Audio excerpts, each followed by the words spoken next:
Hi, welcome back to my YouTube channel. ಇವತ್ತಿನ recipe ಏನಂದರೆ ಸಿಂಪಲಾಗಿ ಮಶ್ರೂಮ್ ಫ್ರೈ ಹೇಗೆ ಮಾಡೋದಂತ ನೋಡೋದಾ ಬನ್ನಿ. ಒಂದು ಬಾಣಲಿ ತೊಗೊಂಡು 2 ಟೇಬಲ್ ಸ್ಪೂನ್ ಆಯಿಲ್ ಹಾಕ್ಕೊಂಡಿದ್ದೀನಿ.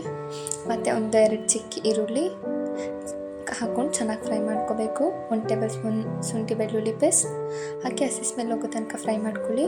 ಒಂದು 4ರಿಂದ 5 ಹಸಿಮೆಣಸು ಆಪ್ಷನಲ್, ಬೇಕಂದರೆ ಹಾಕ್ಕೊಳ್ಳಿ, ಇಲ್ಲಾಂದರೆ ಬೇಡ. ಮತ್ತು ಮಶ್ರೂಮ್ನ ಚೆನ್ನಾಗಿ ಕ್ಲೀನ್ ಮಾಡ್ಕೋಬೇಕು. ಮತ್ತು ರುಚಿಗೆ ತಕ್ಕಷ್ಟು ಉಪ್ಪು ಹಾಕ್ಕೊಳ್ಳಿ. ಮತ್ತು ಹಾಕ್ಕೊಂಡು ಚೆನ್ನಾಗಿ ಮಶ್ರೂಮು ಅದು ಫುಲ್ ಡ್ರೈ ಆಗೋ ತನಕ ಫ್ರೈ ಮಾಡ್ಕೋಬೇಕು. ಮತ್ತು ಒಂದು ಚಿಕ್ಕ ಟೊಮೊಟೊ ತೊಗೊಂಡಿದ್ದೆ, ಅದನ್ನ ಹಾಕ್ಕೊಂಡು ಚೆನ್ನಾಗಿ ಫ್ರೈ ಮಾಡ್ಕೊಳ್ಳಿ. ನೋಡಿ, ಈ ಥರ ಡ್ರೈ ಆಗಿರಬೇಕು. 1 ಟೇಬಲ್ ಸ್ಪೂನ್ ಮಿಕ್ಸ್ ಖಾರದ ಪುಡಿ ಮತ್ತು ಒಂದು ಸ್ವಲ್ಪ ಅಚ್ಚ ಖಾರದ ಪುಡಿ ಮತ್ತು ಚಿಕನ್ ಮಸಾಲ ಸ್ವಲ್ಪ ಹಾಕ್ಕೊಂಡಿದ್ದೀನಿ, ಬೇಕಂದರೆ ಹಾಕ್ಕೊಳ್ಳಿ, ಇಲ್ಲಾಂದರೆ ಬೇಡ. ಮತ್ತು 1/4 ಟೀ ಸ್ಪೂನ್ ಅರಿಶಿನ ಪುಡಿ ಮತ್ತು ಒಂದು 1/4 ಟೀ ಸ್ಪೂನ್ ಗರಂ ಮಸಾಲ ಹಾಕ್ಕೊಂಡಿದ್ದೀನಿ. ನೀವು ಎಷ್ಟು ಪ್ರಮಾಣದಲ್ಲಿ ಮಾಡ್ತೀರೋ ಆ ಅಳತೆಗೆ ತಕ್ಕಂತೆ ಹಾಕ್ಕೊಳ್ಳಿ. ಮತ್ತು ಸ್ವಲ್ಪ ಸಾಂಬಾರು ಸೊಪ್ಪು ಹಾಕ್ಕೊಂಡಿದ್ದೀನಿ.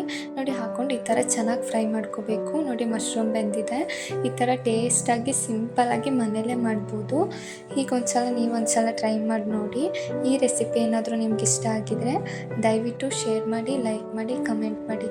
Thank you.